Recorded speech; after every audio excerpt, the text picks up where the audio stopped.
All right, have we adequately mentally prepared ourselves? Have we all woo sawed or whatever the fuck we have to do? What? Like you don't know about the woo saw thing? The people, it's a breathing exercise. No. I'm not making this up, right? This is a real thing. Can someone please back me up on this? I have no idea what you're talking about. No idea what you're talking about. Holy fuck. So I guess we're going now. I guess it's on me as the what am I? The organizer. All right, so as the resident executive producer, organizer, god of this podcast, I feel obligated to point at the other people and force them to introduce themselves. All right, Duncan, go. Yes, that is my name. Hello. Great job. Dylan, go. Yep, that's me too. Okay, when you say me too, does that mean that you're also Duncan, or are you just Dylan? I'm either or. All right, sick. That's Duncan. You would and not I'm believe Tyrone. how many times I've had those people have confused those two names when talking to me. Really? Yes. It's very common. It's kind of wild because they don't sound similar. I'm sure that's exactly what you say every time. They don't even sound similar. They just both start with D. They both start with D and take a wild swing at which one is way more common. Oh, yeah, I guess that's fair. You think it's as common as mixing up Tyrone and Sean? Yeah, in case anyone is confused on the last person here, the person who sounds exactly like me and also is me is Sean. We've come here today to gather our thoughts, our beliefs, our general musings on the Disco Elysium. There will be spoilers. There are spoilers. A lot of them. Like all of them. Yeah, we're actually just going to sit here and read the entire script verbatim. Yeah, that's basically the plan. Literally every spoiler. Holy Yeah. shit. Yeah, this is the audio play production of Disco Elysium, starring 4 people None as of the us. entire cast. None of Yes. us Our are audition qualified to for- even be the narrator. Yeah. I guess we'll just pull from our carefully curated topic list, also known as a Google Doc, which has been scrapped together in the last 10 minutes, 15 minutes. And what I'm going to do is I'm going to take the very professional approach, dice rolling. Maybe that's just what we'll do for every topic. We'll just roll the dice. That's a good idea. Yeah, that works. Seems appropriate in a game where you roll dice basically the entire Let time. me get my giant D100. Yeah. Yeah, Yeah. because there are definitely 100 topics here. I mean, multiply by 4. We're getting there. One roll of the D24, and we have landed on topic number 6. The political commentary and ideologies embodied by characters. I put this one down. There's a lot of characters, and each character basically is kind of almost like handed out categorically, like political ideologies. Like there's pretty much one person per like almost copotype, but not quite copotype because not everyone's a cop. Because you have, Joyce, who's representing like the kind of liberal center-ish No. company, ultra liberal. Yeah, she straight up like reveals to you that she is an ultra, and like empathy tells you that there's like a 50-50 split pride and guilt in the actions she has taken in selling out the world to corporations. Yeah, she has a little bit of like nationalist pride in there. I think she also mentions. And you've got the Clare brothers, mostly just Everard though, who's leading the union, who's obviously supposed to be on the more left side, although not the most left side.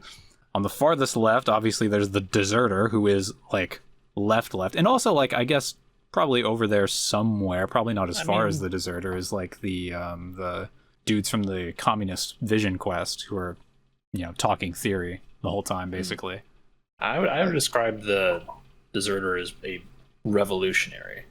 That's sort of where his mindset is at. Yeah. And then, we've got the other side. We've got, kind of Measurehead, even though he works for the Union, because Measurehead is so weird. Measurehead is Very on a brand. very interesting character. Like, he's a walking green text of a man.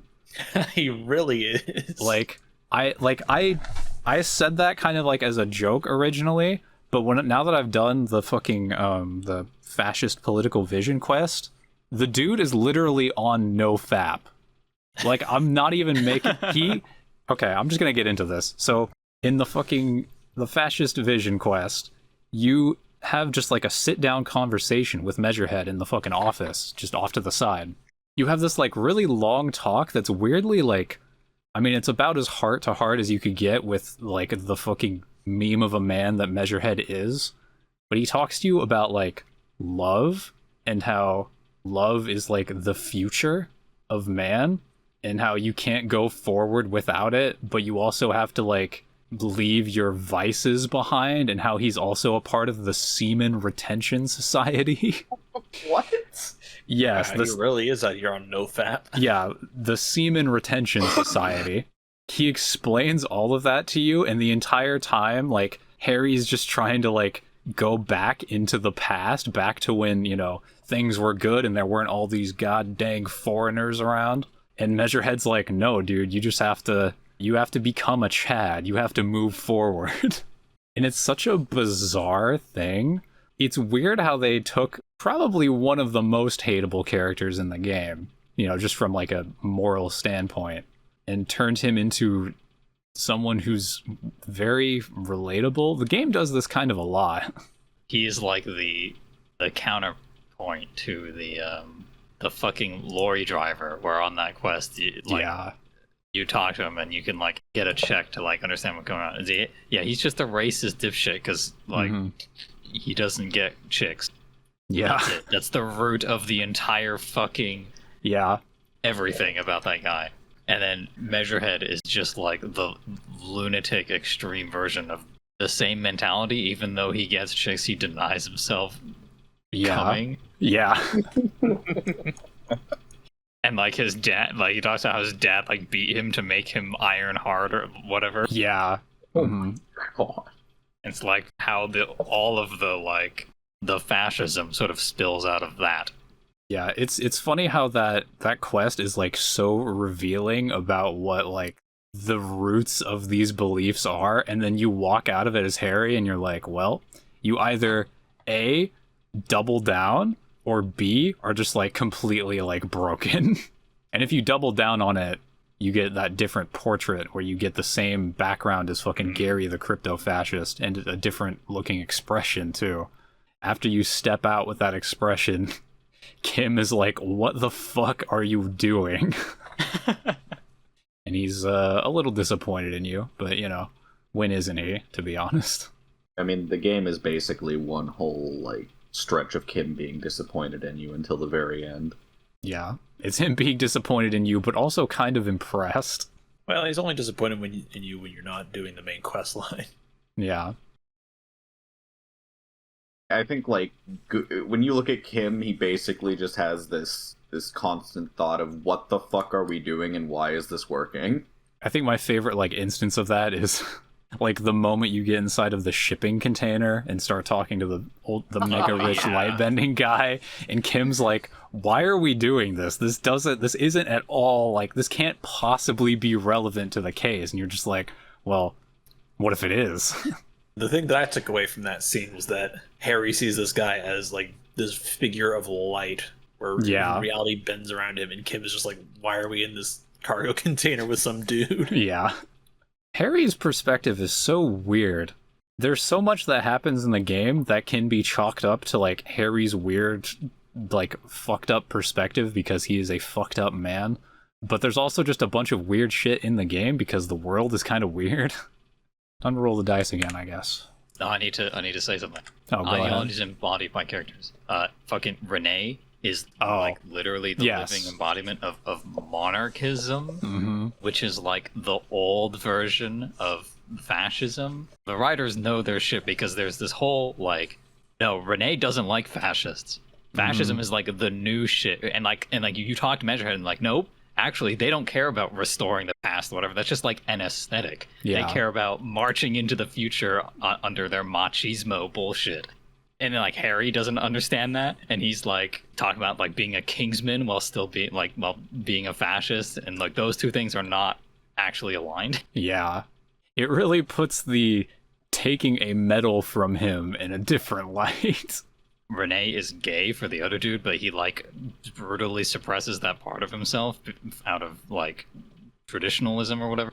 I mean, there would never be another character in Disco Elysium who would. I mean, surely nobody's repressing any parts of their, attraction or personality. That can't be possible.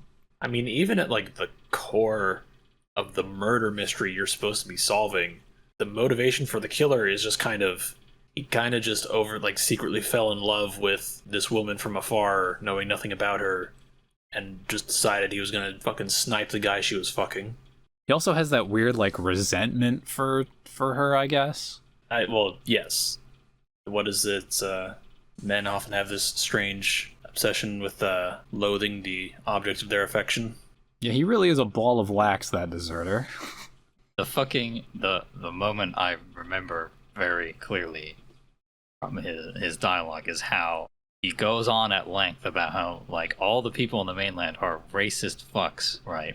And then 2 paragraphs later is racist, just says racist shit and has no self-awareness of this fact, which is so on point for 30s era communist, that whole ideological lots of rhetoric.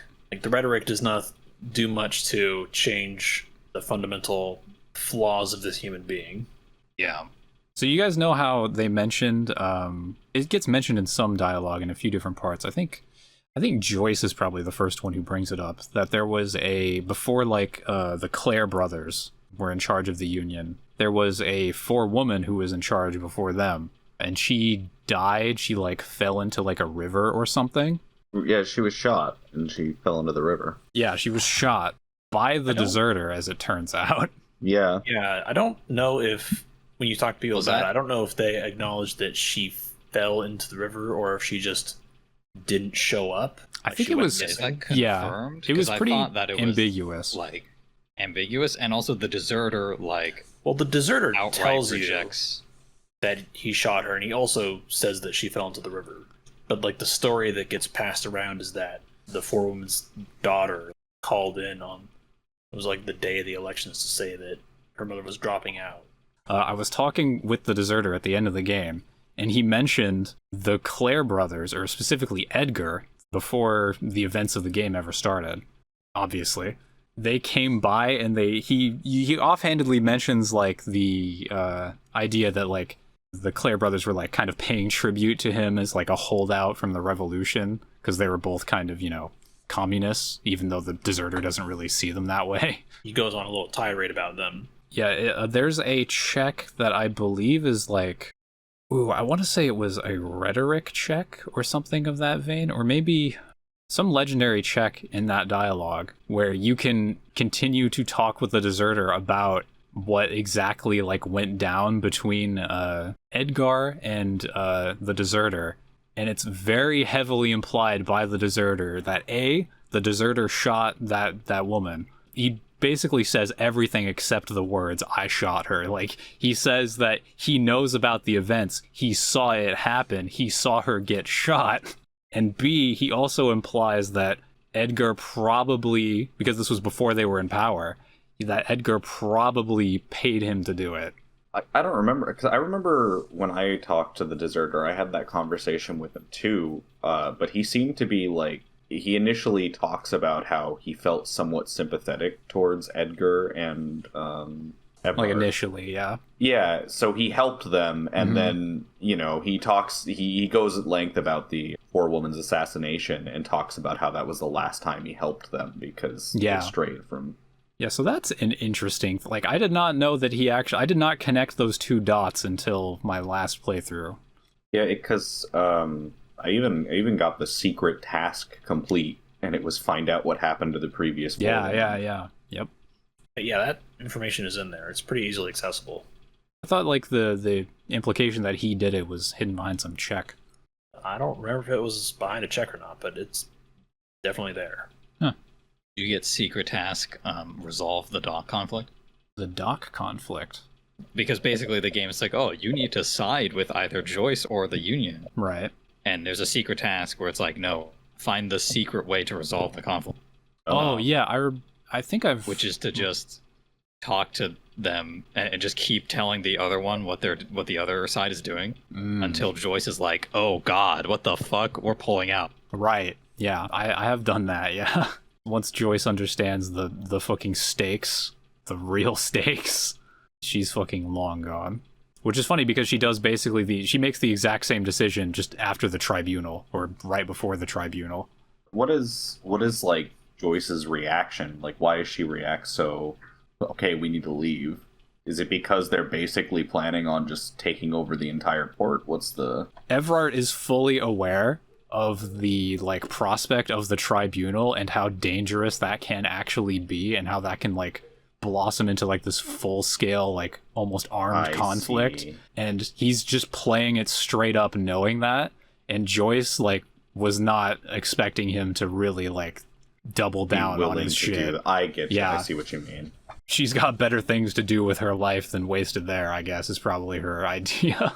Yeah, that the Union is basically like ready to forcibly take over the docks and will literally just like get everyone killed, however many people die as necessary for them to take control of the docks, and the company is not willing to do that. Also, shout out to the dead body spoiling you about the deserter at the very start of the game. Yeah, that's great. Communism killed me. Alright, do we roll the dice again? Yeah, let's do it. The moral intern and the pale. Yeah, so in the moralist quest, right?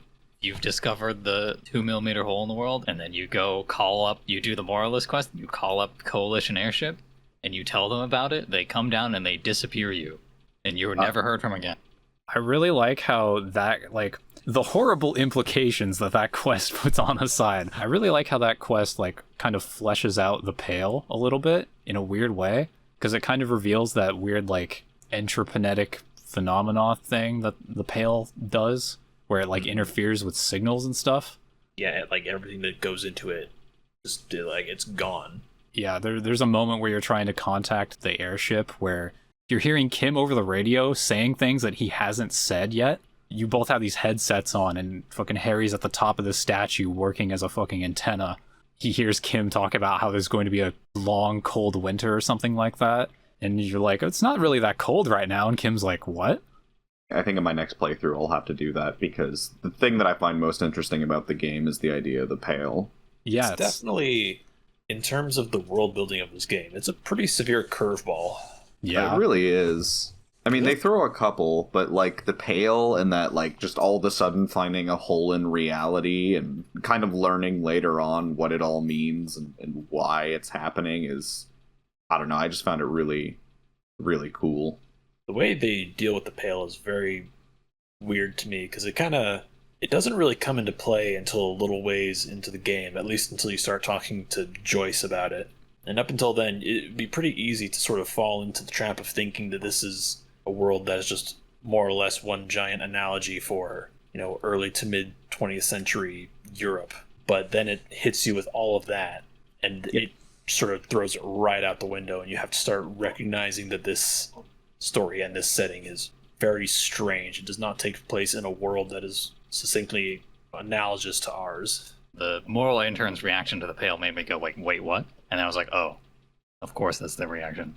Yeah. That's how the real life moral intern reacts. Yeah. The exact same problem. Yep. I found it really interesting that like the first half of the game, you can do all this like really weird shit where you're trying to find all this spooky, spiritual, otherworldly stuff, and the game just kind of keeps being like, no, of course not. Why would that be this way? No, absolutely not. And then the second half of the game, they're like, well, maybe. Yeah. Yeah, it's pretty interesting to see how Kim, like anytime you try and bring up anything spiritual, Kim shoots you down pretty hard over that. And then you start getting into the fucking 2mm hole in the world, or the fucking stick bug. Yeah. And it's just, yeah. But you can't teleport. No, you can't. What a dick. Came really out here with some of those Neil deGrasse Tyson vibes. Yeah. Also, like, I guess the pale like came into play at the very beginning of the game, if you believe the conversation with the stick bug at the beginning or at the end. Oh, that the pale is like part of what caused Harry to lose his memory. Yeah, because they're talking about how one day somebody's just going to close their eyes, and when they open they're just not going to exist anymore. Mm-hmm. And when you tell them that, like, you forgot everything, the stick bug's like, oh, it's already begun. Yeah, that's another thing that almost kind of feeds into that, like, okay, is this actually some, like, supernatural shit, or is this Harry being, like, obviously the stick bug is real and the pail is real, but, like, is the pail actually playing into his memory loss, or is this just hardcore alcoholism? It's kind of hard to tell. Apparently I recall, I think either, like, Judy? I don't remember. The horse-faced woman. She mentions, I think, either her or, like, Trent at the end of the game mentions that Harry's had, like, episodes like this in the past, but probably not to this extent. Yeah, because, what's his name? The psychologist is like, oh, interesting. He's tested it out in moderation before, and then finally decided to do it fully.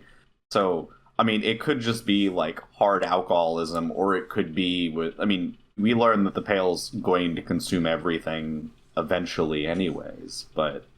I don't know. A physically present entropic force in the world. And it's caused by humanity. Yeah. Like, again, talking to Joyce, and she brings that up, and the idea that sort of the known world is just surrounded by pale. I think it's... I'm not even quite sure it's surrounded so much as, like, it's... I don't know, maybe infected is the right word, because the world is, like, a globe, which is why, like, when she's talking about how the world and the pail is, like, super disco, it's because she's, like, describing the world as, like, this weird disco ball where parts of it are, like... I mean, she's not literally describing it, but the analogy is that, like, it's a disco ball where all of the shiny bits are, like, falling off, and that's kind of, like, the visual metaphor for the pail, I think. Yeah, I mean, that what she was talking about? I didn't get that from it. She didn't say that, like, directly, but I'm pretty sure that that's kind of where that's intended to go. It's kind of interesting to think about, too, because the church is built around, like, where the pail began at some point.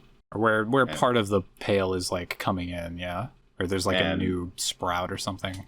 It's interesting because it talks about how they think that, I mean, it's possible that all these churches were supposed to encase or stop the pail. I don't know, I got the impression that the pail was originating from those spots and eventually pushed out and away from humanity. I don't know, though. Were they building the churches to keep the pail in? Because I think... Yeah, they talk about how, like, oh, the church is built around this out of, like, either lost religious ideas about, like, intentionally doing this, or, like, people just subconsciously did this in order to prevent the pail from growing from that spot. And they talk about how, like, oh yeah, there are a bunch of churches around here. Maybe they're all built around one of these, but they've been bulldozed, right? Like, this is, like, the last one standing or whatever. It kind of plays into, like, the idea of the pail that humans are causing this entropy and we're, like, super destructive. You know, you go and bulldoze these old relics of the past so you can build new things, but in the process you've unleashed this horrible phenomenon that's gonna end the world. The whole game is about the past killing the present. It's like the deserter is literally doing that. All the old ideologies are just fighting. Like, the past of Harry is fucking up his present. The pail is literally the buildup of history, just slowly consuming reality. But, like, basically the whole theme of the dance club is that anodic dance music is new. It is new, and you dance harder than anyone has ever danced. And, like, this is a completely this is a new thought. This isn't just music. This is, like, a new mode of being human. It's sort of implied that if the dance club is established there, the pail in that church will not grow. Right. Yeah, I do recall that. There are a lot of themes in the game, but that one is the most, I guess, relatable? I don't know. Those kids in the church, they're not part of any of the old fucking factions or whatever. They're just, like, trying to make new music. They're the ones who will stop reality from falling apart, at least in that church. And also sell drugs. Unless you can convince them otherwise. Yeah. I will admit, it kind of has a nice vibe to just set these kids up in this church and help them, like, actually just realize their dream of creating a dance club without having to turn into a drug den first. Yeah. Yeah, I mean, that whole quest line, I think, was probably my favorite. It's very simple. You're just helping people set up a dance club in an old church. Yeah. But it sprouts out to be something more world-changing, I guess. I mean, you also get to go in and experience, like, seeing Dolores Day for the first time, and I think his name's Tiago, I think? Tiago, yeah, the crab man. Yeah, shout out. Yeah. Another one of those very strange little additions just thrown in that totally... Just another curveball that throws you off your game. Like, oh yeah, there's just a crab man living up in the rafters. The ultimate nihilist. The nihilist Alcoholics Anonymous, basically. Bruh. What? Okay, I have to say because no one has said it. The Pale is climate change, and all of this shit is like about our society right now.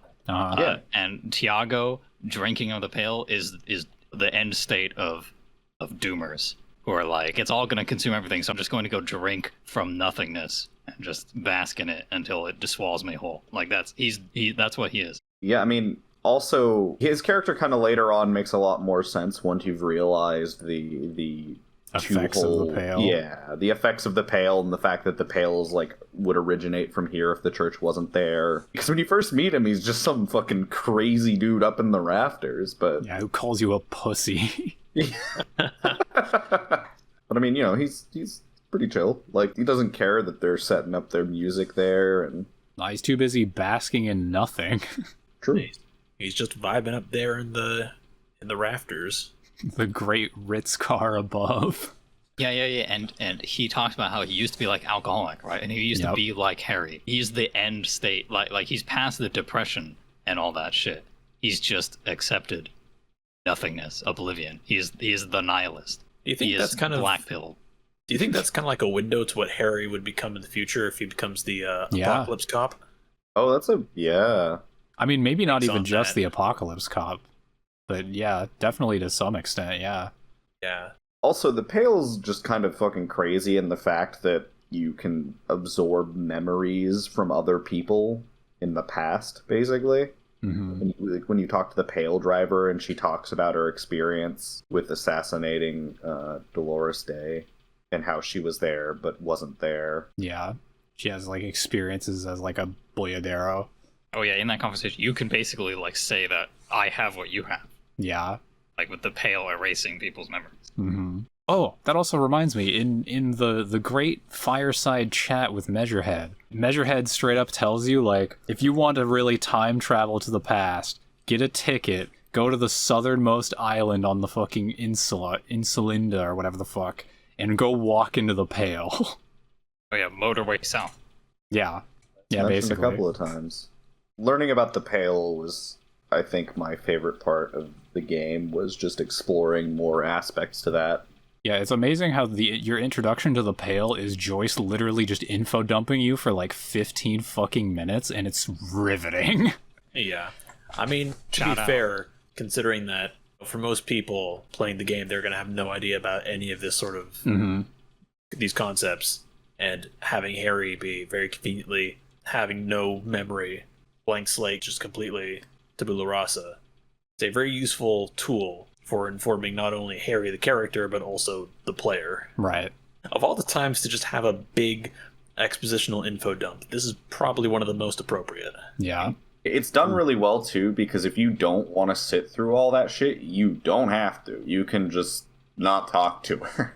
Yeah. Real RPG shit, my first playthrough, none of this. I didn't talk to Chair Lady about getting reality lowdown. Didn't talk to Joyce about the Pale. Missed the got the -10 Pale unknown thing on modifiers. Never managed to talk to the Pale driver. Yeah. Like without Kim there. Just completely missed this entire aspect of the game on my first playthrough. Yeah, it's crazy that you can miss that. Does the conversation... It's a real RPG, it lets you. Yeah. Yeah, does the Pale driver's conversation go differently if Kim isn't there? Well, because also in my first playthrough, I straight up did not discover that there was a drug running operation. Oh, so my investigation really? never led the Pale driver to go. Wow. Fair. So the only way I could talk to her was with Kim not there. Because Kim will only let you disturb her if it's relevant to the case. Yeah. Right. Clausier, arrest or set free? Should we go through and say what we did the first time? Yeah, that's a good idea. Sure, yeah.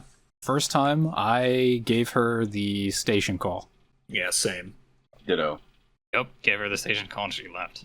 Okay. Second time, straight to jail. Do not pass go. Do not Absolutely. collect $200. Throw her in the van. Yeah, I've only played once, but what happens if you send her to jail? How do you just reconstruct the scene up there with the bullet trajectories and everything? Like, you go up there and you still have to like narrow it down to like one of 3 locations. You're going to go to the places that you had listed as possibilities, and you're going to rule out by being there and exploring those places that they couldn't have been where the shot came from. Yeah, I gotcha. So I don't think you need Clausia to give you that information at all. Well, I figured it's just, I've done one run through, so I wasn't sure what the results were if you just arrest her. Which, by the way, my second playthrough, she's going straight to fucking jail. Oh Yeah, my second playthrough, I arrested her, but What's the right thing free. to do? Free? I agree. Honestly? Yeah. I don't know. I mean, I was about to just say straight up send her in. I mean, I'm torn, because on the one hand, she is absolutely 100% a stone cold bitch, a manipulator, and a liar. True. And if you let her go, she will continue to go to other places. She will flee, go to other places, and pull the same shit that she's pulled here. But I mean, I guess it's up to like personal discretion if you think that she's done bad enough to deserve being arrested and sent to people who will absolutely put her up against a wall for the crimes that she has committed, which is what, industrial espionage. Yeah. Yeah, the crimes she committed aren't real crimes. They're just they just hurt people who are powerful. Well, they also hurt a lot of other people too, but hurting the powerful people is what's going to earn her that nice shiny bullet. Yeah, it does it does destroy companies, which does put like the regular people at the bottom of the companies out of work and money. Yeah, I mean, the only reason I'm going to arrest her in my second playthrough is because she is just straight up a lying bitch. But, I mean, talking to Clausia on the roof is my favorite instance of, like, the skills talking to each other, where they're all like, she's telling the truth. And I forget which one is just like, no, everyone's compromised. Arrest her. Do it. Drama's like the leading force who's like, liar. Well, Drama was totally fooled, and like, initially, and then once he throws, finds out, it's Drama on. is appropriately very dramatic about finding out, and it does a very sharp 180 turn. Mm-hmm. But the whole, like, you say one line of dialogue and she talks, and then, like, 6 of your skills start talking to you, like, she's telling you the truth. Even authorities, like, it's great, she's great. It's like, it was really... it was good. That was a great moment, but I think it highlights what absolutely pisses me off the most about her and why I personally really dislike her. Not like, as a character, how she's written, but because she's so well written, I hate her, the person. Yeah. And that's because even after like every bit of dialogue you can go through with her, every little piece of information you can comb out of her, even when you are like actually getting bits of truth out of her, she is still always lying to you. Yeah, she is still always manipulating you. Self-preservation is always like number one, and nothing else is even close for her. Yeah, she is selling you so far up the fucking river. Yeah. But it also kind of like shows the skills interacting, kind of showcase like subtly her skill set after you've realized how much she's lied to you. And it's just that she can look at somebody and she knows what to say, what to do to manipulate that person. Like, she'll play into your strengths. You could be really good with authority. And she just knows how to get it to turn on you, right? Like, yeah. It's a very similar situation with how Kim just has this off-the-charts authority, and you can decipher that just by the way he looks at you and cocks his eyebrow and shuts you down immediately. I was going to make the case for this where, like, no, her lying and manipulating to you is perfectly, like, the correct move in her position. From her point of view, you are an agent. In her you are the, like, peon. In her position, of course, because she only cares about getting the fuck out of there in one piece. Yeah, because the most powerful institutions in whole fucking existence want to destroy her. Yeah. So, and you are, like, their peon. So you need to be led astray so that she doesn't end up in a fucking ghetto. Oh, dude.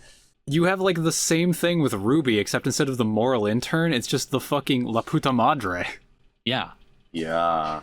God damn. I'm not entirely certain what the Puta Madre is, because I got it in a bunch of dialogue options. Right. But I don't remember even ever learning what it actually was or who it actually was. It's just some like big time criminal organization that like everybody... a mafia boss. Yeah. Yeah. Okay, I assume like a drug lord, considering this is revolving around drugs. Mm-hmm. And Okay. the reason that people think you work for him is because Harry just gets so many callers that you would imagine that he's getting tip-offs from somebody. Yeah, also, like, apparently a lot of cops in the area are on his payroll, and it's, like, just kind of a known thing that cops might just be working for La Puta Madre. And because, I guess, Harry is such a fucking detect or die case-solving machine, people just kind of put 2 and 2 together, even though it's, well, it's a bit less than 2 when it comes to Harry. But, I mean, people often confirm that Harry isn't one of his peons, even the partner and everything. Mm-hmm. Yeah, because he's just too unstable to work with as, like, an inside guy. Yeah, probably not a very useful guy to have on your payroll who goes off on binges and loses his memory. Yeah. Lazio knows about the return and like is opposed to the moral intern. Mm-hmm. So like he might be an asset. Yeah, that is true, but she's also like actively on the run anyway. So what are the odds, like, given her industrial espionage? I mean, yeah, she probably is never set, coming back. But, yeah. You know. Yeah, just based on her pure sense of self-preservation, she is most likely never coming back. Yeah. But she knows about the return, and if you arrest her, the moral intern get hurt, and then they know what she knows. That's a really good point. That's true, but I think the return's still going to happen regardless. And I think, but the return's still going to knowing more happen, about but it the is outcome, that's true. I mean, maybe, but she's also just, top tier A-class liar. I could easily see her not giving up any useful information. Yeah, she's probably trained in the Disco Elysium world. I just imagine the moral intern has like truth serum or something. They could just like force you to give real shit. Yeah, that wouldn't be too out of the realm of possibility. And plus, with them knowing like about the hole in reality and disappearing you, I mean, I don't know what kind of torture or information techniques they would use in regards to gathering information with the Pale. The return is the shivers check you do on the roof, right? That's like probably one of the first places you learn about the return. Yeah, it's implied in a lot of other discussions and like skill checks, mostly. Honestly, it's not often brought up in conversation outside of that. Like, I think is there anywhere in like actual dialogue where they talk about the return outside of that and like the deserter talking about it? On the actual dialogue, but the Esprit de Corps at the end gives you other characters talking about it. Yeah, because the return is like gonna be Martinez and Revachol like rebelling against the Moralists, right? It's never said explicitly what it is, but it's a pretty strong implication that that's what it is. Yeah, is that there's going to be another revolt. Yeah, because I remember at the end of the game, there's a scene where, I think it is the Esprit de Corps, where the Station 41... Yeah, the captain's is talking about... Roster. Yeah, and then Harry's the last one, and everybody's like, are you sure? And they're like, yeah, he's our guy. Yeah, and there's different things the captain says about you based on your political line. I think he says yes, basically no matter what, right? Yeah, no, he says yes no matter what, just for different reasons. Yeah. Like either you'll side with the Revachol or you'll side with the RCM or something like that. Mm-hmm. Weren't you telling me that at the end, too, if you're playing as a moralist and your partner finds out, he says that he's like, no, you're not, you idiot, or something? Oh, no, yeah. If you're a moralist, when Kim is like coming to your defense and he mentions your moralist ideology, you can like tell the Jean Vicmer that you really do believe it, and he's just like, oh, shut the fuck up, Harry. Don't be a retard. You're not a moralist. Yeah, he does not think fondly of the moralists. I mean, I imagine most of the RCM probably does not think fondly of the moral intern. Did you guys get Kim to come work for you? Yeah. Did you get Kuno to come work with you? Yeah, that's the real question. What? You can get Kuno to come? Okay, oh, well. So if Kim gets shot at the end, basically, if you fail that check to warn him, or you just choose not to warn him, he gets shot and goes to the hospital. So for the final segment of the game, you have Kuno as your sidekick instead of Kim.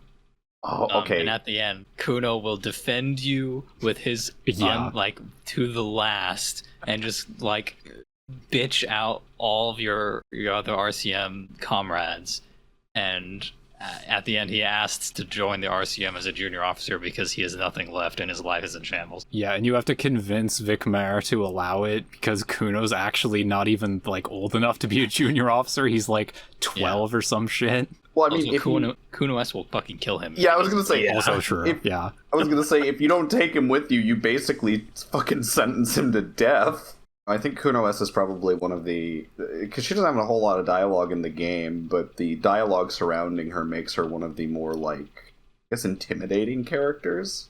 As intimidating as a really young kid can be, yeah. The fact that you can point a gun at her and she'll be like, fucking do it, is... I mean, set me free. Kuno will talk about her in Whisper a lot, and it's very similar to the way that they do it in the first, like, John Wick movie, where they have other people talking about John Wick to set up, like, how people think of them. And, I mean, Kuno S is just, you know, Kuno's like, she's probably killed somebody.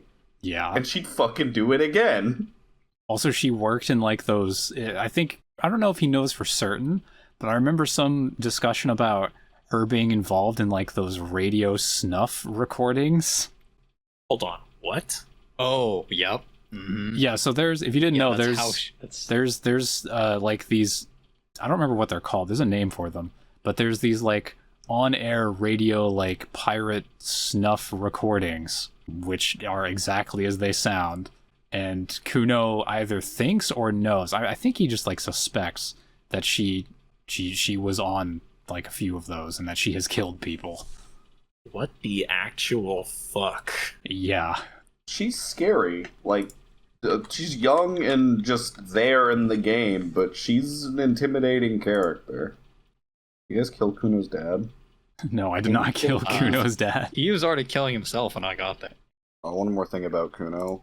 I love talking to him and being insult. I'm a masochist for it. It's so fucking funny every single time you talk to him. Yeah. His dialogue is so well written and so well voice acted. It's just fun to talk to him. Yeah, at the end, he has to, like, promise not to keep saying the F slur constantly. Yeah. In order to join the RCM. Is it homosexual underground or fascist thought that uncensors dialogue? I think it's the fascist thought. I don't know which one it is, but when you get one of those two slots, it uncensors the dialogue, and it will just start blaring the F slur at you out of your speaker. Yeah. I think it's really interesting that they went so far as to invent, like, racial slurs for this game for, you know, ethnicities of people that are, you know, fictional, but they still bring in the F slur, and they do censor it. Yeah. It's funny how their fictional slurs still hit pretty fucking hard. Yeah, they're not great. like I mean, that's basically the structure of a slur, isn't it? Yeah. It has to be punchy and mean. Yeah. Very, very aggressive. I've never seen the clip where you fail the check to get Kim to dance with you. Is it a made up slur or it's bad? It is a All right, give me a second. Let me yeah, also Detective Kuno has payoff to Kuno's bug character arc. That's true, it does. Being a 12-year-old, like, he's secretly into collecting bugs, and if you like, that's why he goes and steals the shit out of the traps, the locusts, and he's like building Bug City. But if once an adult comes in and points it out, he's like, nah, this isn't cool anymore. And he's just like, his hopes are destroyed. But then he comes with you to the island, and he sees the stick bug. The coolest bug on the planet. Blown. Yeah. Good old Insulindian Phasmid. Hey, give me a second, let me watch this. Shit! Yeah, you have to let Kim get shot, but it's totally worth it. Is it worth it? I don't know. Kim's a pretty it's good not actually character. Worth it. It's worth it the second time just to see what it's worth doing like. It once, yeah. Detective Kuno's fun. He doesn't come on the fisherwoman's boat with you. Yeah, he just brings his own makeshift raft. He builds his own raft with a fucking, like, Lord of the Flies pig head on it. Yep, because I was, like, watching the cutscene where you go across on the raft, and I was like, wait, where's Kuno? And then he's just there already? And it's like, what? Shout out to the thought finger on the eject button. Yeah. Wait, what? There's a thought you can get. I don't remember exactly how you get it. I think... what is it? I think you can get it just by saying suicidal things. Once you get the thought, finger on the eject button, as long as you have a gun and bullets, there will be a prompt at the end of every day where it's like, so you want to do it? Oh my god. Yeah. Harry is a broken man. Yeah. Absolute shambles of a human being. I rolled the dice and I landed on the necktie. Ooh, the necktie. Yeah. Oh, I love the necktie. It's weird how the necktie is just like a companion to you, but it makes so much sense.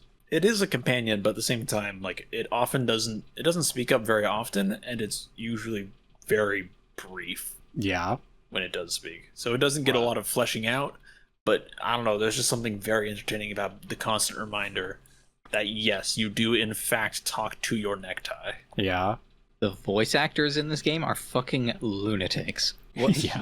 okay, what voice actor do you think shares with the necktie? I have to look in the credits. I know there's fewer voice actors than you might think. I think the necktie shares a voice actor with the pawn shop guy, Bird's Nest Roy. Ancient reptilian brain and limbic system. It's the same guy. Holy shit. That voice for the fucking reptilian brain, just thinking about it makes my throat hurt. I think the next time I play through, I'm gonna just wear the necktie the whole time. Because I took it off pretty early on. But goddamn, when you lose the necktie, Yeah. I'm very sad. I have a immense appreciation for the fact that, one, yes, your necktie is talking to you. Yes, your necktie does instruct you to buy a bottle of, like, blue barbershop cleaning liquid. And yes, your tie does instruct you to stuff it in said bottle, light it on fire, and use it as a Molotov. But I think my favorite thing is that brief moment when the Molotov goes off and the necktie is burning. It goes from being the hideous necktie to the beautiful necktie. Yeah, that's real that good. one moment. That's such good moments. Yeah, and he says you have your teary goodbye with the necktie over the course of like 0.1 of a second or however long that moment actually takes place. This absurdly emotional moment interjected into what is in real time you hucking a barbershop Molotov in a dude's face. Yeah, you're talking to this, like having this emotional moment while this man is burning to death. Yeah. But I don't know, I really appreciate it. It's very brief, all that dialogue and everything, but there's like the voice acting. I mean, Sean said it, the voice acting in this game is fucking phenomenal. And the voice acting when the tie is talking to you as it's burning is great. Like when you ask if that man's dying and the necktie says yes, and if you do the sympathetic option, the necktie is like, you really are a good man. Yeah. I'll miss you, brother. Yeah, and then the last thing the necktie says to you is, "Oh God, Harry, look out!" Because the other merc's about to shoot at you. For God's sakes, Harry, look out! Oh man, bless the necktie. I do also love that you can accidentally kill yourself trying to get the necktie down if you don't turn the fan off first. I killed myself in less than 5 minutes in that game by turning on the light twice. Yeah. Wait, by turning the light on twice? So I had 2 health, and if you turn on the light while you're looking at the fan, it does physical damage to you. And you can do it over and over again. Oh, I see. Yeah. So I thought maybe if I did it again, something new would happen. No, I just fucking died. I assume it's because you're hungover and beaming light directly into your eyeballs is causing you physical pain. Yeah, I actually haven't done that after you're no longer hungover. I don't know if it has different effects later on in the game if you're playing sober. I don't know. I never turned the light on. I always just pulled the chain for the fan to turn it off. So I thought you were going to say, I'm never sober. I actually did my playthrough without doing any drugs or alcohol. Yeah, that was same for my first playthrough. Same. I like the potential story trajectory of Harry trying to cobble together the many fractured pieces of his life and become something resembling a whole human being again. Yeah. Yeah, I mean, I also like from the like roleplay perspective from it. Harry's like a massive drug addict, alcoholic because of his horrible life, but when he wakes up and doesn't remember anything, like tabula rasa, fresh slate. I mean that whole idea of the clean slate is basically also the perfect rationale for being able to create any character that you want, because you could argue about what theoretically Harry would have been prior to the events of the game in terms of stats. but he's waking up with absolutely no memory of who he was or what he's done before this, so he can be anyone. You can make whatever character you want. Yeah. Doesn't Tequila Sunset have or no, it doesn't have a thought. It's just contingent on whether or not you get Tequila Sunset or Raphael Ambrosius Cousteau is contingent on like one check at the beginning when you're introducing yourself to Kim. That's right. Yeah. I got that check both times that I did it. I wasn't even aware that there was another option. You got what, Tequila Sunset both times? Yeah. It's weird how because like I think before the event, like when Harry actually is on his binge, I believe like he's still known as Tequila Sunset, which is funny because you have to like conceptualize that name again. Yeah. It's not even like remembering that you were called Tequila Sunset, it's just like coming up with it again. In a sense, it is kind of remembering it again because it's already there in your subconscious, and conceptualizing it is just bringing it back to the forefront. Yeah, I guess that's true. Yeah. Man, what an experience that must be for Kim, watching this hungover, drunken oaf come downstairs. Yeah. And when you introduce yourself, he's like, "I'm sorry, I don't remember my name." Or better yet, the time has not yet come for names. Yeah, what an amazing first impression. It's a miracle that Kim, God bless his soul, is willing to see this through. Saint Kim Yeah. has infinite patience. I love the passive check you get when you first meet Kim when you're thinking about who is this man. And it's just like, oh, he's your brother. And you can go on just, I mean, yeah. I don't know. It's Yeah, because Esprit de Corps introduces like everyone who you know from the RCM as like your half-brother. Yeah. Even like Trent, which is funny because you can't even like make that connection outside of that random moment that it pops in. It's just like, oh yeah, this guy, he's your half-brother. Anyway, on with the conversation. Deep lore. Kim has a halo on his portrait has a fucking halo behind him, but so does your partner. It's just that's an older way of depicting halos as a square. And there's like old medieval art with that instead of a bright circle. I guess it's like conceptualizing how Harry sees these people. Yeah. Isn't like the Also, black Kim- rectangle the symbol of the RCM anyway? Like, Yeah, like the retro-reflective patches or whatever, where you can only see the information in UV light or whatever. But also, Kim has different stats, or different skills than you do. Yeah, because your skills, assuming that everyone in the universe of Disco Elysium has skills. Go away, Brett. Yeah, everyone has different skills, apparently, to some extent, because when they released merch based on Kim's jacket, it has, like, what was it called, Sean? You probably know. Volta Domar. Yeah, that's a skill that Kim has, apparently. Presumably having to do with, Volta Domar is, like, some Portuguese naval technique. Yeah, presumably that has something to do with his jacket being, like, a bomber jacket and him wanting to be, like, an aerostatic pilot. I wonder. Means literally turn of the sea, but also return from the sea. Turn of the sea and return from the sea. He's very dependable, that kid. True. I'm wondering if they do make a sequel or just another game in the same universe, if they'll use the same skills or branch out. There's some overlap. Like Kim obviously has authority off the charts. Yeah. Presumably a spirit think decor as well. Yeah, if you're gonna be a different character, you gotta have different skills to match the character. Yeah. I mean, also Kim's fucking hand-eye coordination is insane. Yeah, in spite of his vision being kind of shit, his hand-eye coordination is actually nuts. Fucking yeah, like during the tribunal, that amazing shot. Mm-hmm.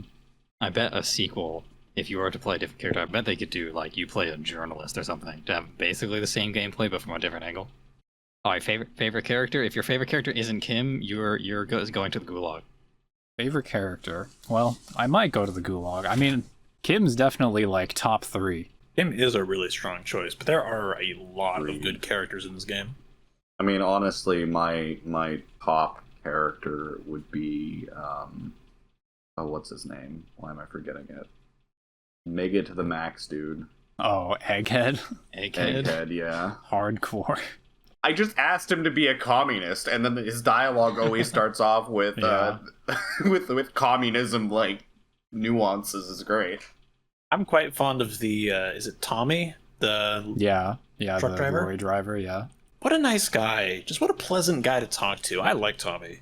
Yeah. It's cool how you can push him for information and you like ruin that relationship with him. Yeah, I mean, I was given the option, and I was like, no, I would feel bad. I like this man. I'm gonna let him be. Yeah, that's another good thing the game does is it'll give you options to do things that will get you results, but you have to decide if you want to do this thing that's gonna make you actually feel like shit. Yeah, and the inverse too, like fucking letting Ruby go. Yeah. What's Hardy's first name? Titus. Titus, that's right, Titus Hardy. I like Titus Hardy. He's a good character too.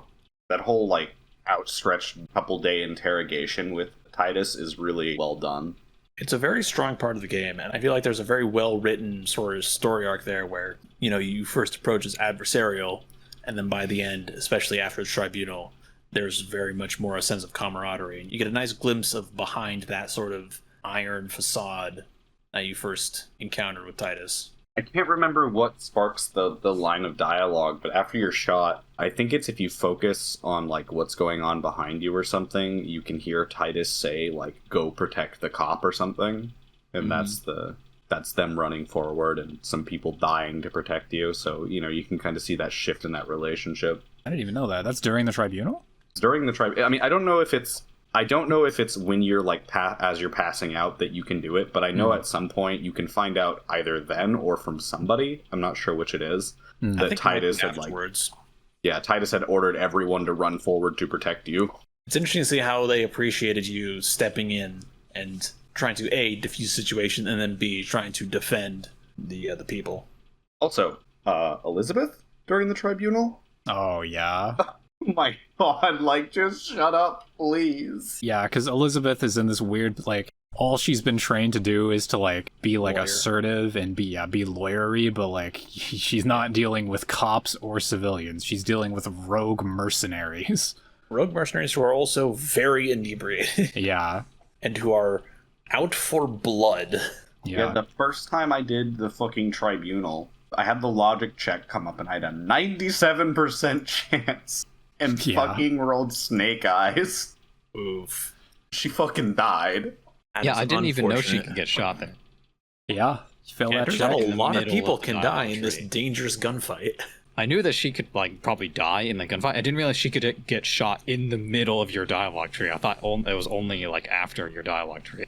No, yeah. If you decide to go down that like conversation route to get the bonuses of like throwing them off through talking, then I mean, you put people at risk. I'm gonna give a shout out to the real one, Cindy the Skull.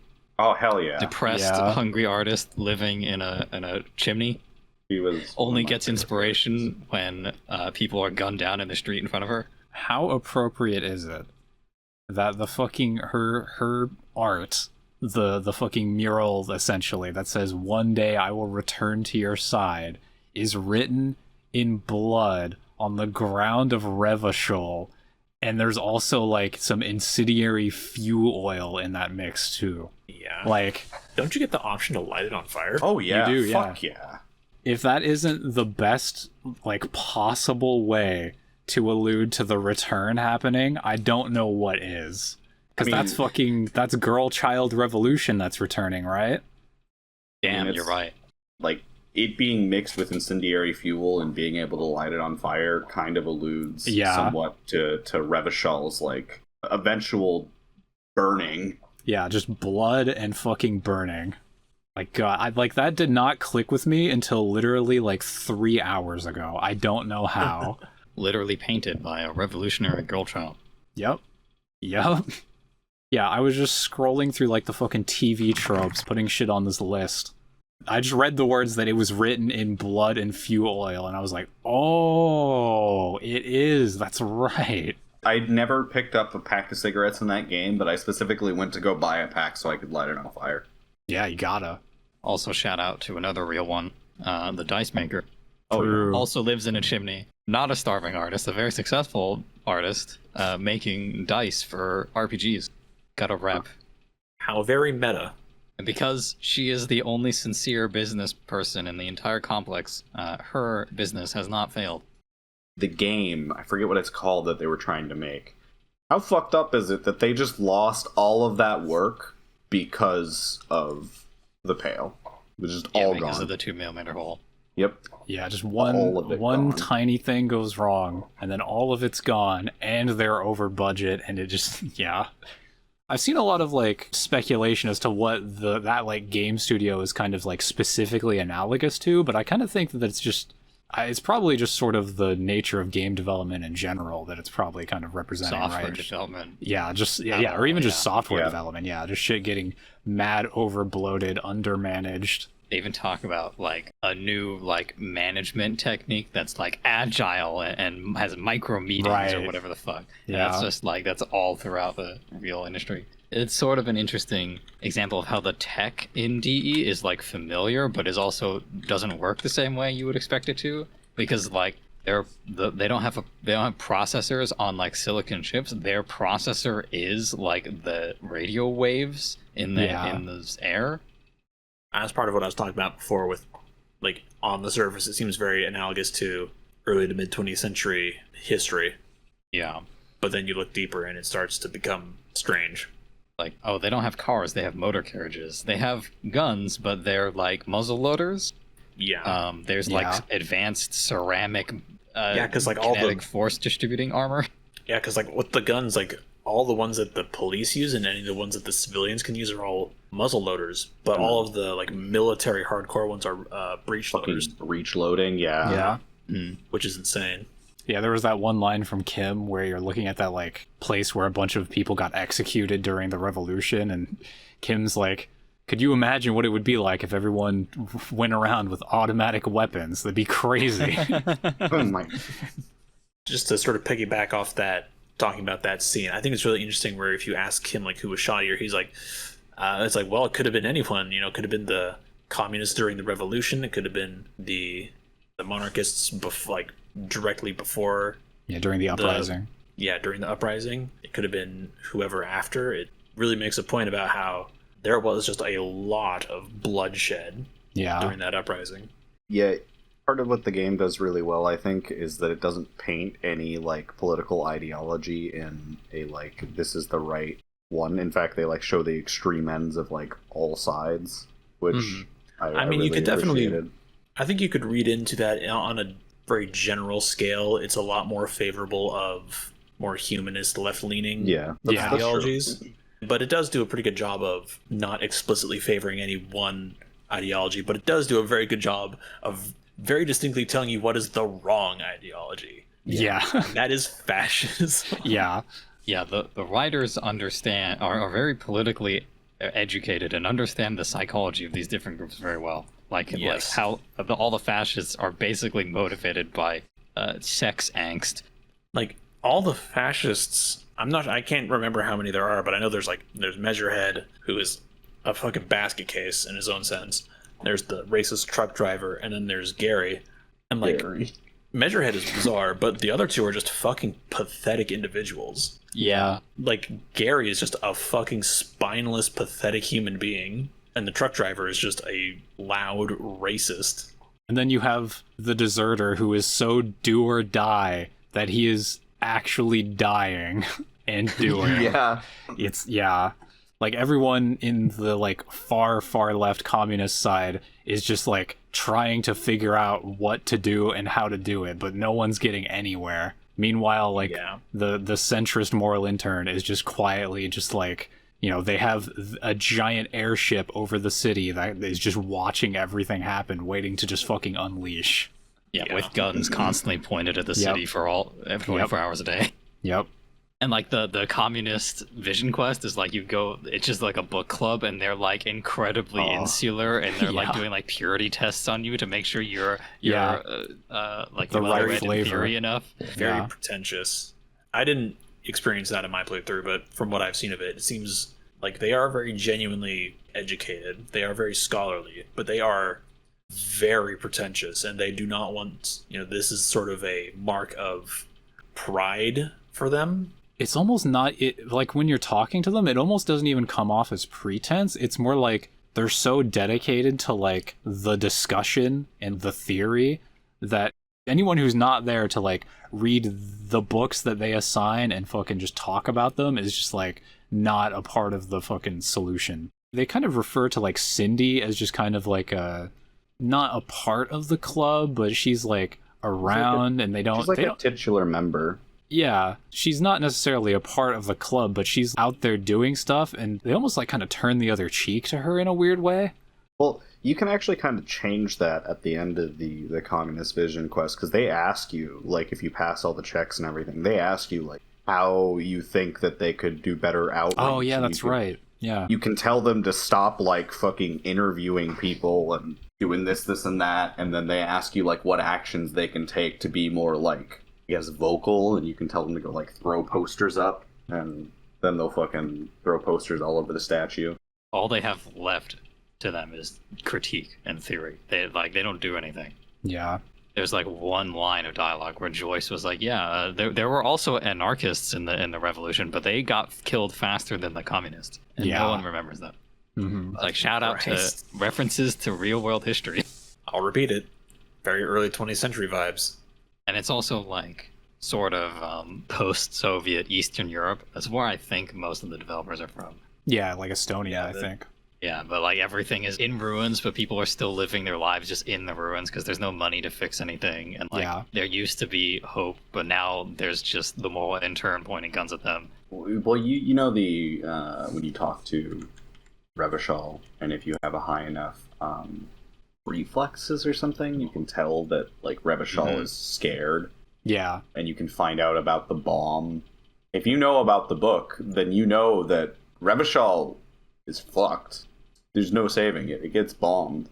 Yeah, the return happens and they nuke it in response. In the game, it's like the bomb's going to come in 22 years.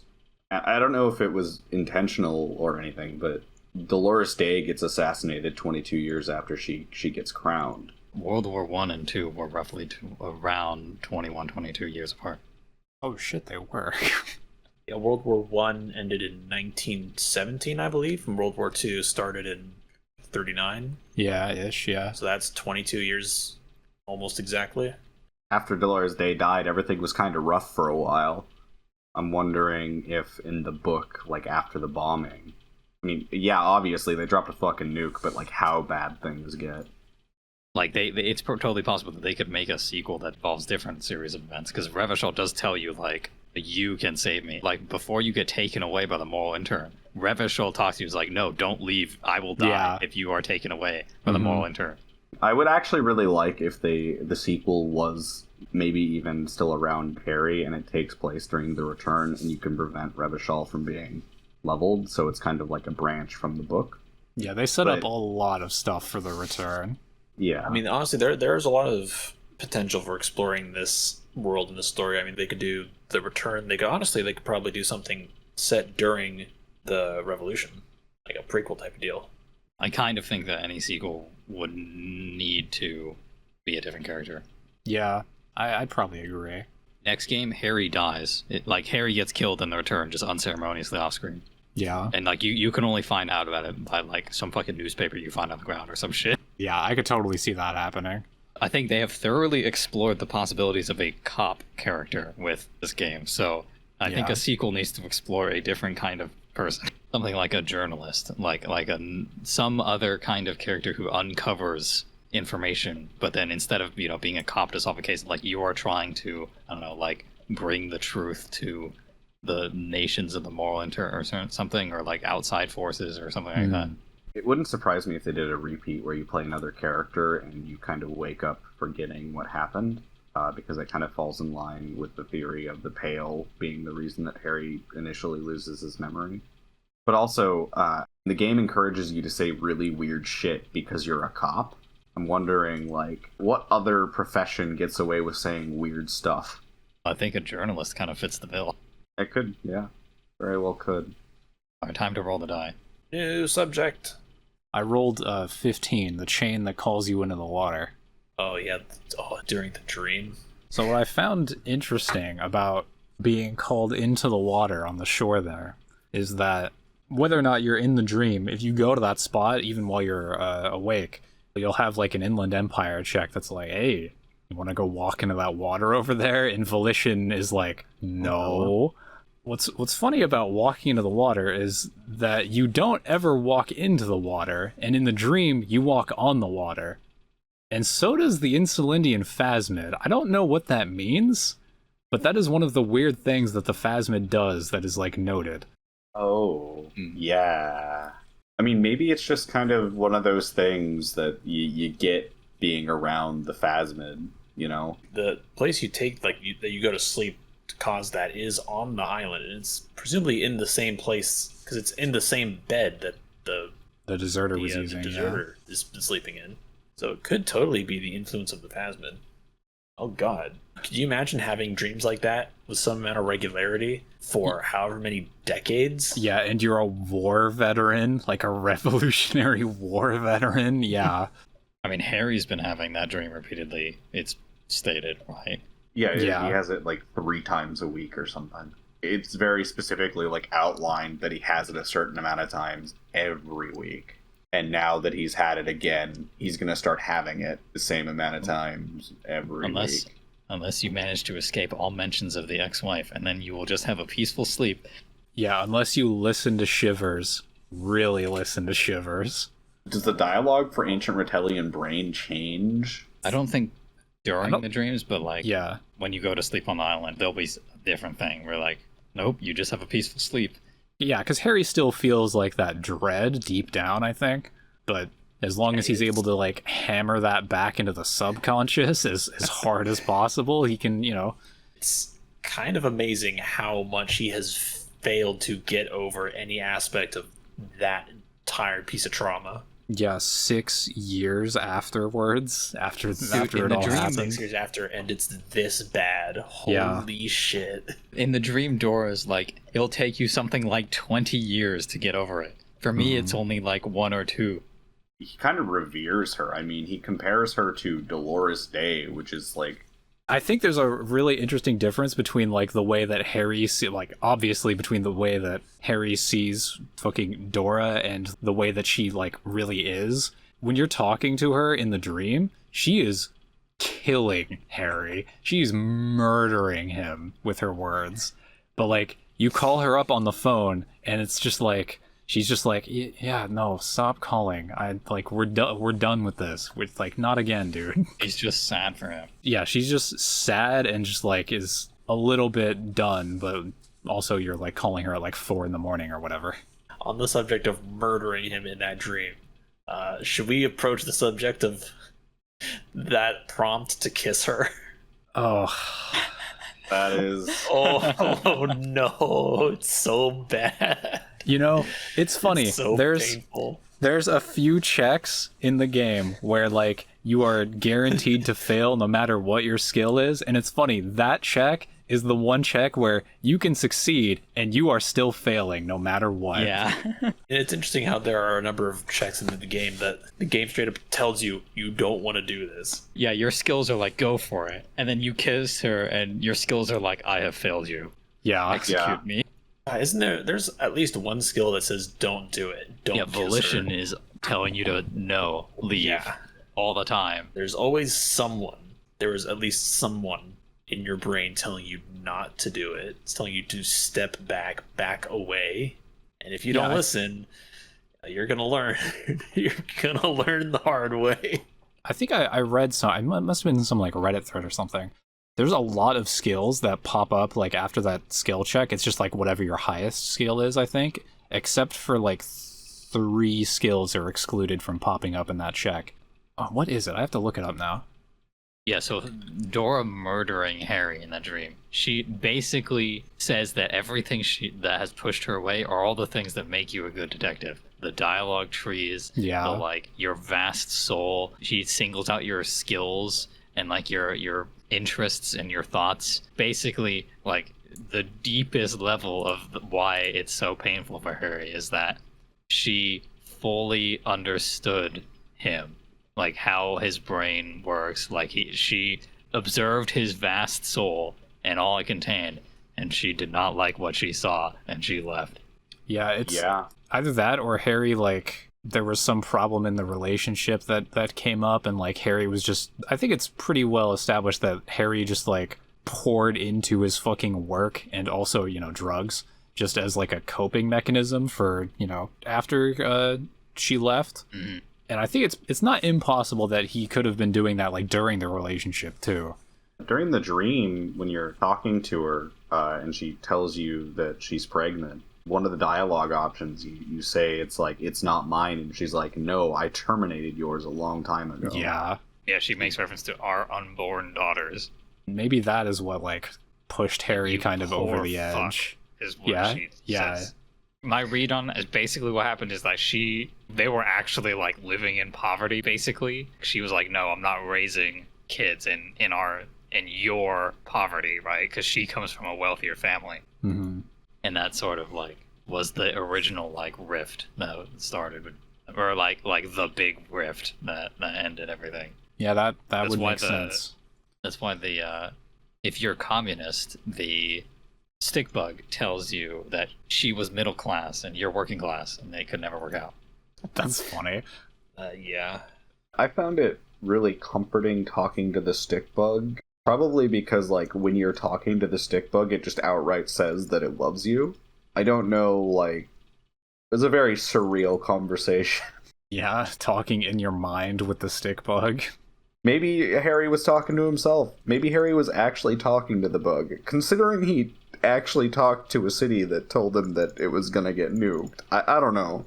Oh, I found the 3 skills that don't chime up after the kiss in the dream. It's visual calculus, a spirit decor, and half-light. Also, drama in that circumstance apparently just calls her a liar and says, no, she loves you. She said so 100 times. The writing of the stick bug is rather interesting. The way it talks about it being an insect and only having so much brain power. Like, it doesn't understand all these things that humans have to deal with. Like, what the fuck are you? Like, holy shit. Yeah, it does. It like shudders to think about what it's like to be a person, but then it's still like, you gotta forget about that woman, by the way. She was hell for you. Yeah. You gotta, like, it doesn't take a 3-meter stick insect to tell you that. Also, that the insect is the one who's like, the plants and the animals and everything, we all have an understanding where we're afraid of you guys because of the pale. Not just the plants, the animals, the stars. Is it time to roll Also, the dice? shout out to that moment on your stream, Tyrone, where you're like, I've lost my fucking mind. And then you had the same reaction as Harry. When Yeah. Kim touches your shoulder and says, I see it. Yeah. And you're just like, what? Like, at that point, I was like, all right, well, this is the end of the game. Harry is going off of the deep end well and truly. He's been walking on this injury. He has some, like, painkillers in his system. He's seeing shit now. Yeah, Kim reaffirming that is so legit, just as a moment. I think that it's really funny that the check that you make to talk to it is affected by if you put on that, the pheromone? the pheromone. Lay it on thick. Actually, it just occurred to me that earlier when we were talking about our favorite characters, I didn't say mine. Mine's the stick bug. There it is. You get a pardon if you're picking the stick bug instead of Kim. Sick. I get to live. So I realized earlier, while I was composing this list hastily, having my Jimmy Neutron brain blast, that the only people who really, like, well and truly empathize with each other in this game are the old war veterans. Those are the only people who, like, aside from, like, you know, Harry maybe, those are the only people in the game who, like, all 3 of them are actually really opposed to each other, like, just diametrically. But each one of them, like, aside from the fact that, you know, Renee and fucking Gaston don't know about the deserter out there. They're kind of the only 3 people who have gone through the same sort of traumas, you know? Yeah. They are also, like, the last remnants of an old world.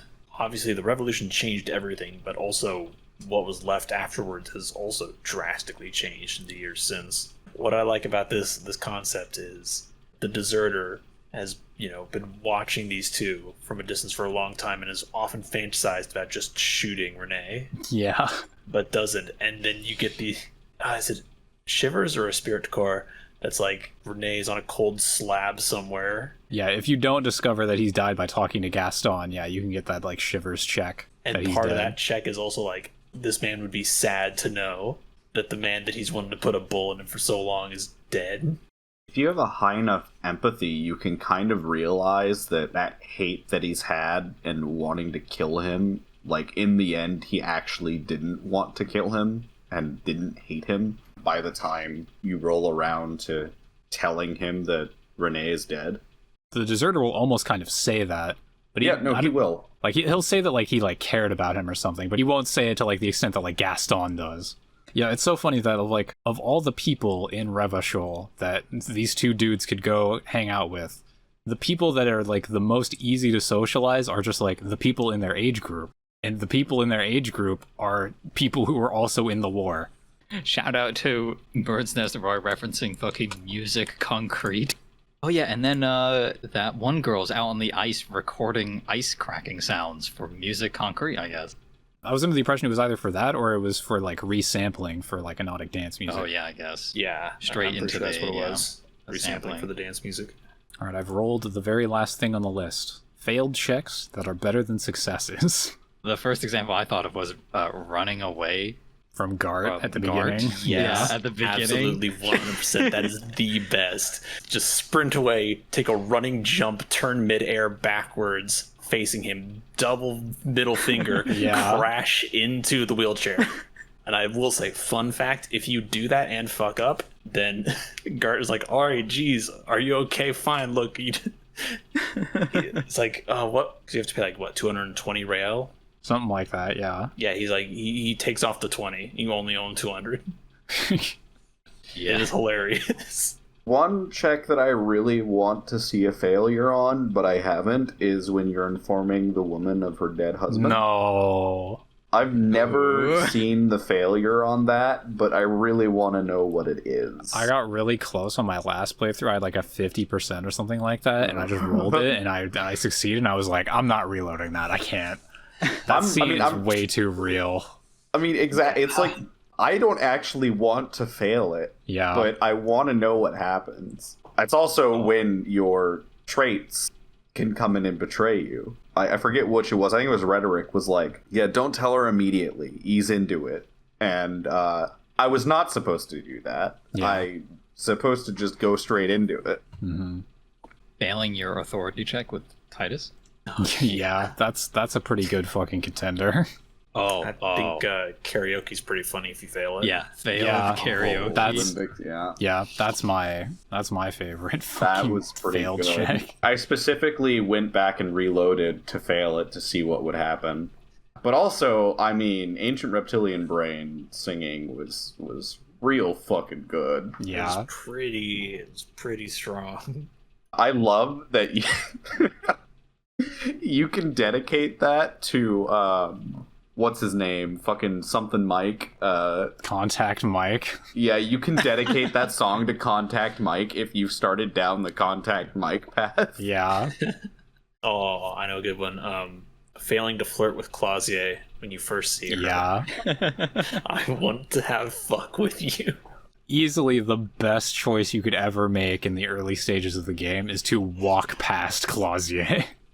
What a sneaky little trick they pull, having her be the first human being that's available to talk to. Mm-hmm. Yeah, I mean, also, if you pass that check, I'm pretty sure that it makes it more difficult for you to pass checks with Clausia later on, because she's already kind of seduced you in a way. Yeah. There's also a composure check with Titus. Titus. There's a composure check with Titus when he mentions that Clausier is the rape victim upstairs. Oh, and yeah, so you can have like -5 on that check if you like fully talks to her. I mean, I guess you can't succeed on the unopenable door. Yeah, the door that would actually lead you to something useful in the case. I really appreciate that in the game, you can just go and hit inanimate objects and there's no check, but every time you do it, you just lose health. Yeah, it hurts. But you can just keep doing it. Yeah, there's a thought. I like that the alternative to that is you can like pet the garbage can. Mm-hmm. Like reassuring the garbage can. At the end of the fascist quest, you can fail, and instead of getting the like special portrait and becoming the icebreaker or whatever, your skills just tell you, you know what you look like, you know what this face is? A loser. You're a fucking loser. Yep. I rolled favorite thought. Time to consult the thought list. I mean, finger guns is pretty strong. Yeah. So is fucking Wompty Dompty Dom Center. That is my favorite. Name. That is my favorite. That made I never had to worry about fucking money again the entire game. I don't remember what it does mechanically, but the description of Kingdom of Conscience. That is a fucking excellent description. Obliterated me. I didn't see that one. I can read the solution for it for you.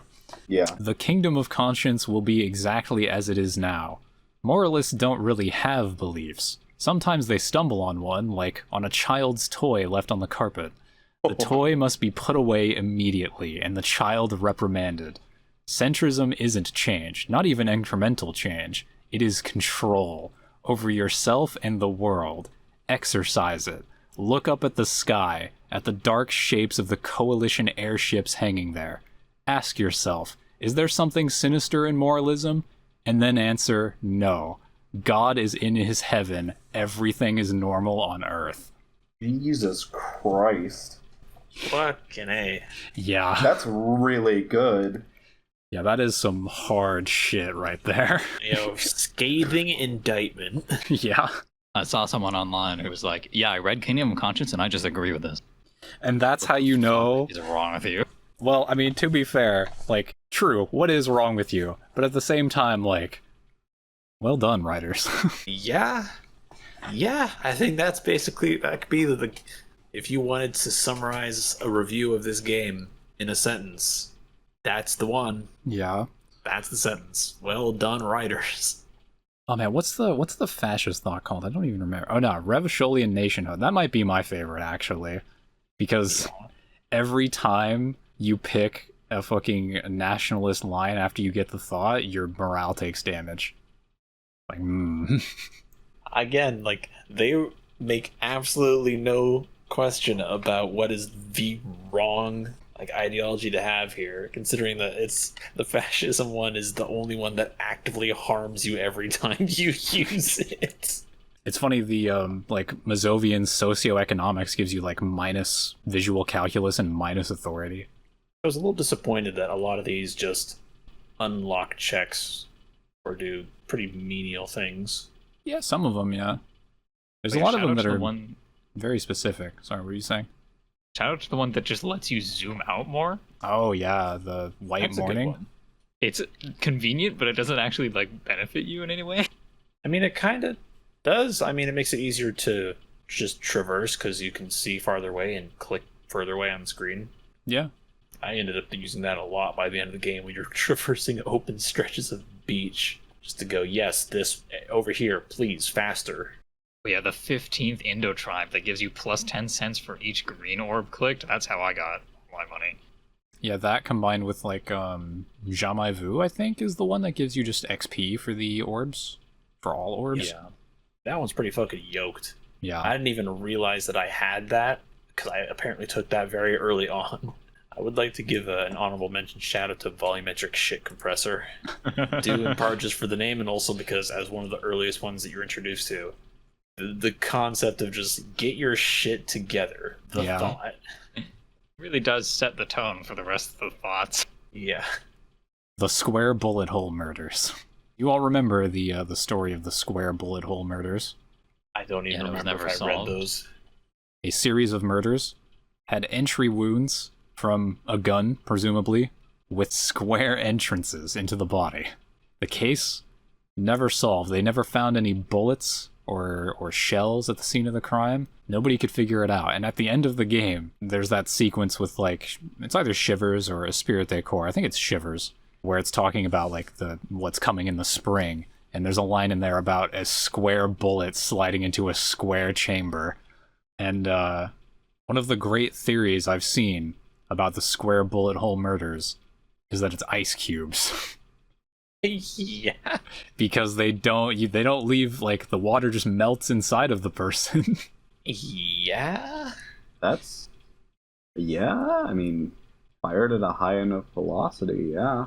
I'm not actually sure if that would work. I'm also especially doubting given that line of dialogue explicitly describes a square bullet sliding into a square chamber, but I just thought that was worth knowing. Such a fucking bizarre idea, just based on like the science of ballistics. it's gonna fuck up the flight trajectory. Like, unless you're shooting someone that's very close to you, that's gonna do some wonky things with that bullet.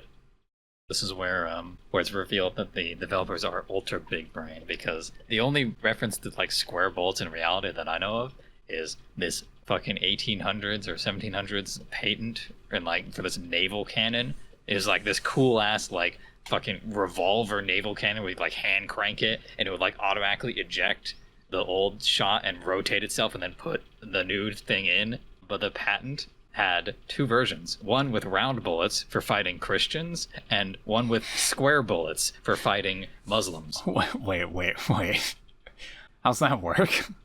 The square bullets were considered to be more damaging. They would, into the patent, convince the Turks of the benefits of Christian civilization. I don't think the square version was ever built. It's just in the patent. To think we could have seen square cannon fire. It's gonna be revealed that the square bullets, it's really just a railgun.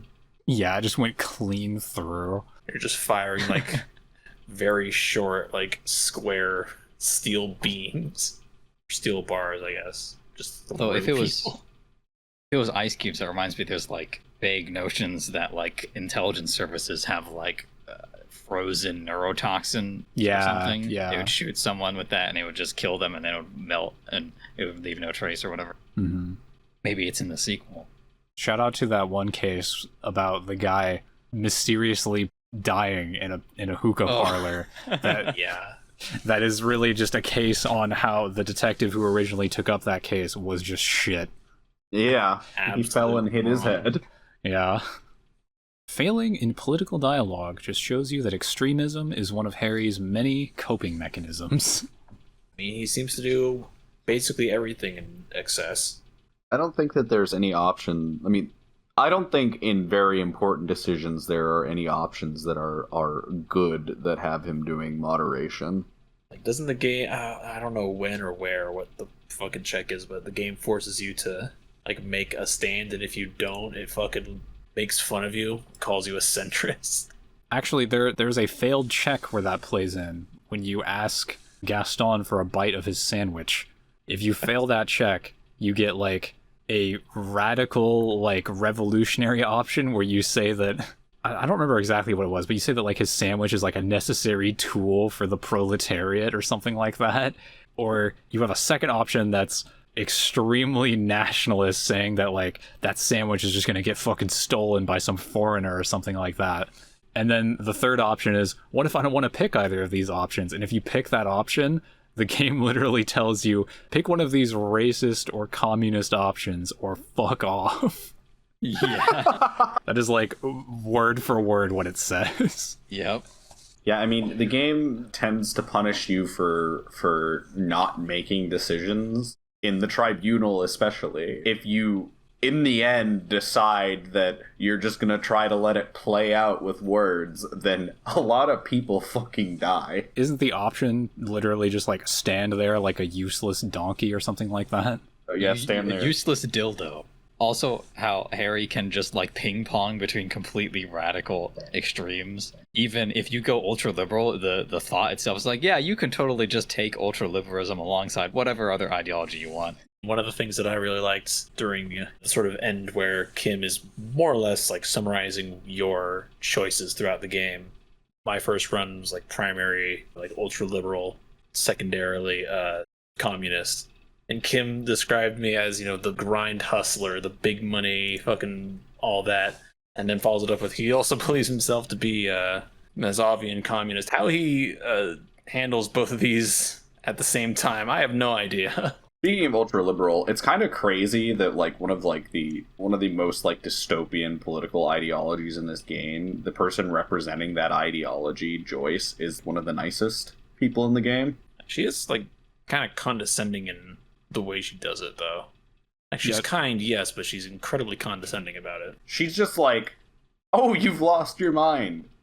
Sure, I'll tell you all about the world. Favorite quest, go.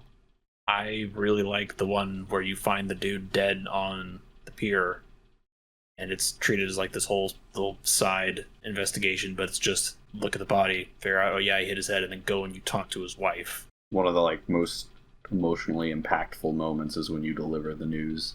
Yeah, it's just a very straight up scene. And it kind of comes out of like left field, because you're focused on this murder, and then you can kind of allude to something being wrong by talking to her before you find your husband's body and being like, I'm gonna go find your missing husband. And if you do that, like I did, because I was playing a fucking weirdo, when you actually find out that her husband is dead, that's kind of rough. Yeah, because you walk in and you don't know that it's her until you see her in the house. That's a good fucking quest right there. It's short, but it's powerful. Dylan, favorite quest, go. I don't remember the name, but it's getting the church set up. It's reasonable, yeah. I think that's probably like the biggest quest probably in the game, outside of like, the mainline quest, right? It does have a lot of steps to it. Yeah. Interacting with all those characters involved with that quest, and that being the introduction to the like ripple in reality, me getting all my info dump on the Pale in that quest, that was real good. Sean, go. I think it has to be the dance club, because it's basically two quests. It's Suna's investigation into her missing data, and then getting the dance club set up, and they sort of intertwine, but they're separate quests. But the dance club, I think, my favorite quest. Honorable mention to just anything to do with the cryptozoologist, because it seems completely fucking stupid and just side seems quest, like bullshit. and it turns out it's central to the entire game. It gives off the impression of a red herring, but that impression is itself the red herring. It's just like we had talked about earlier, like how the game really leans into the idea that Harry is just fucking insane and reality is as we would expect it to be and not how Harry would, but it's not. It is how Harry would expect it to be. I think my favorite quest might actually be the Moralist Vision quest. I really like that whole sequence where you go out there and try to make contact with the airship. As simple as it is for the right thing to do to not disappear and not solve the case. I really like all of the things that you kind of learn on the way there. The sinister implications for you getting disappeared when you reveal that discovery about the Moralists is... Yeah, you even feel it before that, because the moment that you mention the Pale to the lady on the fucking radio, and that there's this fucking 2mm hole in the world, she goes from being this person that you were just kind of talking to over the radio who's on this warship to she's reading off of a script now. Just not even responding to you really. She's just reading off the script and writing down what you're saying exactly. Because you never really experience that at any other point in the game, really. You just kind of hear people talking about the Moralists as the bad guys who are running the city, even though they're not for the people of the city who have been trying to not live under the rule of giant airships pointing guns at them 24/7. Yeah.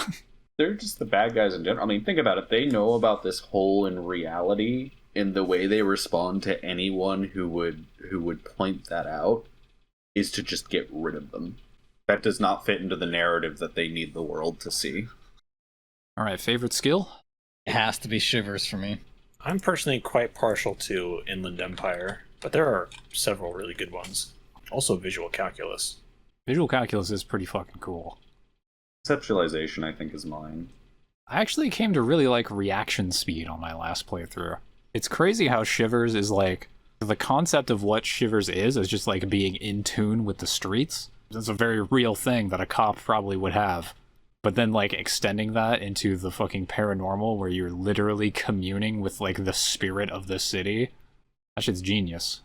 I remember the first time I heard Revachol speak. I was like, what? And then every time I heard Revachol's voice, it was oh, we're getting into some real shit now. First time I ever heard Revachol speak was the DMX reference. I think that was probably mine too. I didn't even realize that was the city at the time. Yeah. I think the only other really early point in the game where you could get that is you make some random guess about the corpse or something, and then there's a Shivers check. You feel a chill, and then you ask, was I right? And Shivers just says to you, you were.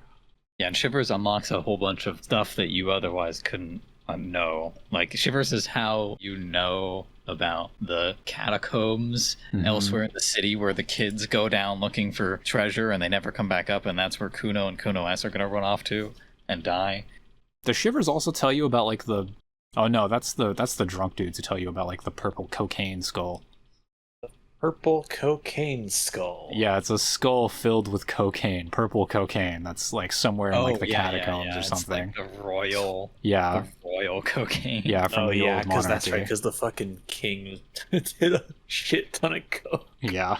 I like how not only is that common information, but it's also like a mild point of pride almost. Yeah. For like Renee. Oh yeah, you gotta do what you gotta do. He's committed to the job. That reminds me that the deserter says at one point, like, that's how all rich people are. Everything to them is about having sex with their own children. His rhetoric bounces all over the place. Yeah, that man has been rotting in the stick bug stank for quite some time, and it's showing. You can shave. Yeah. Yeah, you can shave. You didn't know? I shaved on my playthrough. I did not know that you could shave. It's probably a mistake. In fact, it's almost certainly a mistake. I'll be honest, I kind of like shaven Harry. It's not quite as iconic as the chops, but like, I don't know, there's something about him. I think it's got to be shaved without the expression or mutton chops with the expression. God, he's so sad without it. If you try and shave and keep the expression, you just look even creepier. That is kind of true, though. Is there a way to get rid of the expression without... Yeah. You become a faster, or you pass the electrochem check in the mirror and get rid of it. That's right, the electrochem check. I did not have very many points in electrochem, and I never did. It's a hard check. I think the thought Guillaume de Million gives you a buff to that check, because that's like the source of the expression. Some fucking like old disco star or something. I haven't thought about this since my first playthrough. There was some stuff cut from the game. One of the endings is if you attempt to drink the spirit bomb, you would self-immolate and just fucking die. But they cut it from the game. I remember reading about it, and like the newspaper in the end, it has Kim, and he was like, he just moved so quickly, I couldn't stop him. I have no idea why he did it, but I wasn't surprised. He seemed to be going through a lot. Like a baby with a fucking fork by an outlet. Yeah, that reminds me. The Franco-Nigerian cavalry get mentioned a couple of times. It's one of those parts of the game where it's like they sort of steal terminology from the real world but remix it. So like one of the concept artists like has a portfolio and this isn't used in the game, but they have some art for these dudes and they're pretty cool. Holy shit. Oh, yeah, they are. Imagine hover selecting that unit in a fucking RTS. Dude, Disco Elysium almost had XCOM combat. I'm actually kind of glad that there's barely any combat in the game, personally. Oh yeah, no, the game is much better without a combat system. That's why it's the best CRPG. Because you didn't have to focus on, like, building combat skills rather than building into, your investigative skills. Yeah, I recall Robert Kurvitz, like the lead designer and writer, he said that they want to do combat and stuff more in like the next game that they make, but they're going to like continue to do it through the system like they did with the like tribunal and stuff. I thought that the combat in the tribunal was like, it felt a lot better and meant a lot more because there was so little combat in the game and it was very impactful. I feel like it would kind of cheapen any moments that they try to build like they did at the tribunal. Well, you do also fight Measurehead. True, you do fight Measurehead. I never did that, but oh yeah, you can roundhouse kick that motherfucker. I mean, that's the only way to win. If you fail that, you can then go down to the scab leader and ask him for some pointers, and he'll be like, "Yeah, okay, I'll help you." Speaking of things the developers have said, I have been promised a sex scene.